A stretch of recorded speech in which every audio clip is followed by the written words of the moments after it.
خوبه که غیر از تو همه از خاطرم میرن، هنوز گاهی سراغت رو از این دیوونه میگیرن، به جز تو همه میدونن واسه این مرد میمیره، واسه همین جدایی تو کسی جدی نمیگیره. همین خوبه، همین خوبه،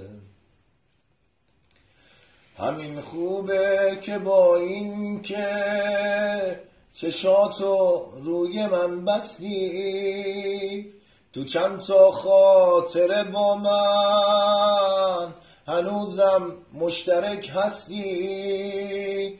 همین خوبه که آرومی و حس میکنی آزادی، که دست کم تو عکسامون هنوزم پیشم ایستادی. واسه من کافیه این که تو از من خاطره داری، به یادشون که میافتی واسه من وقت میذاری. همین خوبه، همین خوبه، همین خوبه،